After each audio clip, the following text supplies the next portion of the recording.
Bismillahirrahmanirrahim. Assalamualaikum warahmatullahi wabarakatuh.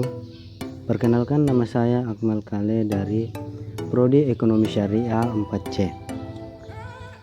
Tujuan pembuatan video kali ini untuk memenuhi tugas akhir dari mata kuliah aspek hukum ekonomi. Di sini saya akan menjelaskan materi tentang franchise atau waralaba.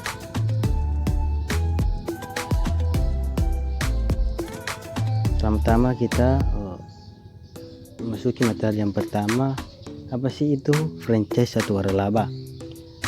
Franchise atau biasa juga disebut dengan sebagai waralaba dalam bahasa Indonesia adalah tipe bisnis yang dimiliki dan dioperasikan oleh individu-individu yang berbeda tetapi memiliki brand yang sama, sehingga brandnya terlihat sangat besar dan terbesar di mana-mana, biasanya bahkan secara internasional.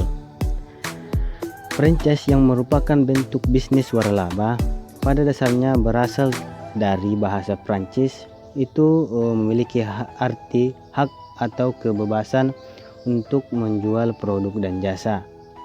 Sedangkan menurut peraturan perundang-undangan di Indonesia, franchise merupakan perikatan antara kedua belah pihak di mana salah satunya berhak untuk memanfaatkan kekayaan intelektual pihak lain sesuai dengan kesepakatan yang telah dilakukan.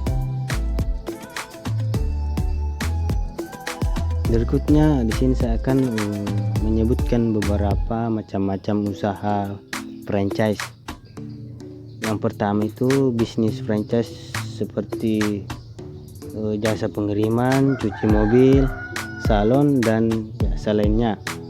Dan yang kedua, Multilink Indonesia bergerak dalam bidang komputer, internet, dan teknologi. Dan yang terakhir, bisnis kuliner, bisa berupa makanan atau minuman. Berikutnya, keuntungan dan kerugian dari franchise. Keuntungan dari franchise itu terdiri dari 5. Yang pertama, manajemen bisnis yang bagus sebab sudah teruji dan terlatih dengan baik. Kedua, tidak perlu membangun dari awal. Ketiga, tidak perlu mencari pelanggan. Keempat, lebih hemat biaya pemasaran. Dan yang terakhir, keuntungan lebih besar dan sedikit kemungkinan kerugian. Berikutnya, kerugian dari franchise. Yang pertama, modal awal yang relatif besar. Kedua, durasi dan batas waktu kontrak untuk memakai bisnis franchise. Yang terakhir, kemungkinan konflik antara kedua belah pihak jika perjanjian tidak jelas. Itu mungkin keuntungan dan kerugian dari franchise. Berikutnya, dasar hukum dari franchise atau biasa juga disebut dengan waralaba. Dasar hukum dari usaha waralaba ini sudah diatur secara khusus dalam Peraturan Menteri Perdagangan Nomor 31 Tahun 2008 tentang waralaba. Di dalam usaha waralaba ada pihak yang dikenal sebagai pemberi waralaba atau biasa disebut dengan franchisor, sementara penerima waralaba itu disebut dengan franchise. Franchise itu yang mendapat hak untuk menunjuk penerima waralaba. Saya jelaskan sedikit pemberi waralaba itu yang disebut dengan franchisor. Pemberi waralaba atau disebut dengan pemberi franchisor itu dia adalah orang perseorangan atau badan usaha yang memberikan hak untuk memanfaatkan dan menggunakan waralaba yang dimilikinya kepada penerima waralaba. Sementara franchise itu adalah yang mendapat hak untuk menunjuk penerima waralaba.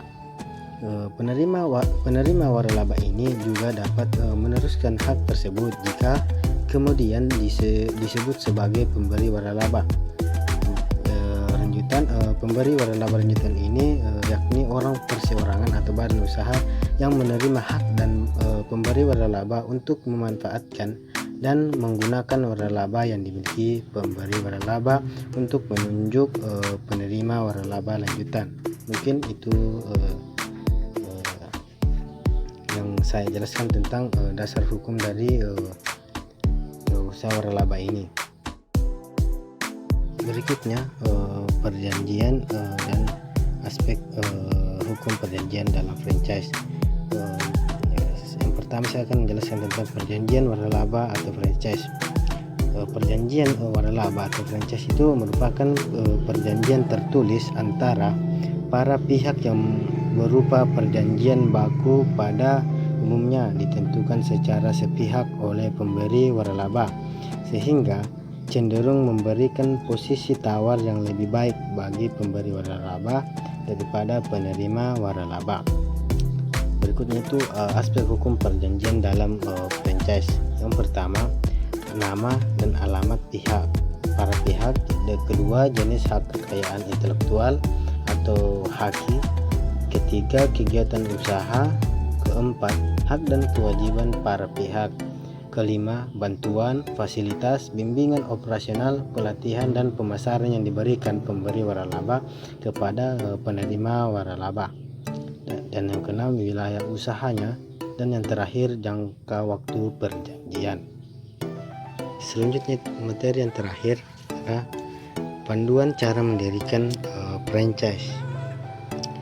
Jika kita ingin menjalankan usaha franchise, itu ada beberapa yang perlu kita lakukan atau cara mendirikan franchise.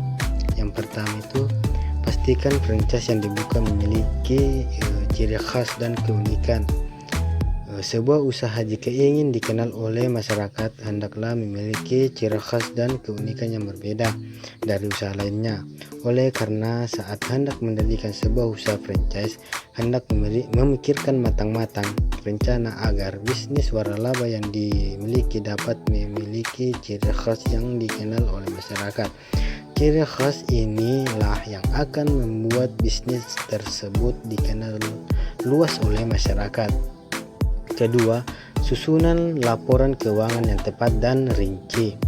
Adanya laporan dalam bidang keuangan suatu usaha adalah hal yang sangat mutlak dan perlu. Laporan keuangan ini berfungsi untuk melihat perkembangan usaha yang didirikan dengan memiliki catatan dan pembekuan rutin dan memberi gambaran keuntungan maupun kerugian bisnis yang dijalankan. Ketiga, buat standar operasional prosedur.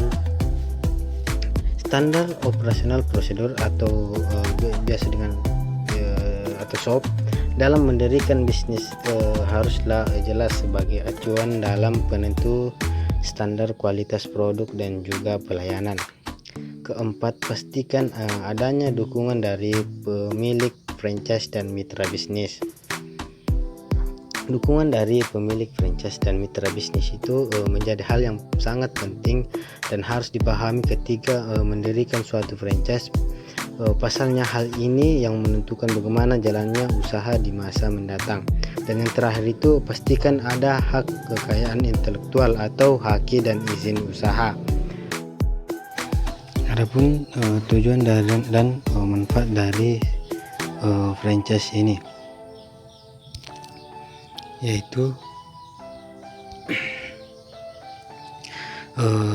pada manfaat sistem franchise dalam bisnis menjalankan usaha dapat dirasa lebih mudah dan menguntungkan, terutama bagi yang masih pemula. Dan tujuan dari adanya sistem franchise ini salah satunya untuk memberikan kesempatan kepada orang-orang yang masih awam dengan bisnis agar sukses menjadi pengusaha. Mungkin itu saja yang bisa saya sampaikan tentang materi yang saya bawakan. Mudah-mudahan bermanfaat. Sekian, assalamualaikum warahmatullahi wabarakatuh.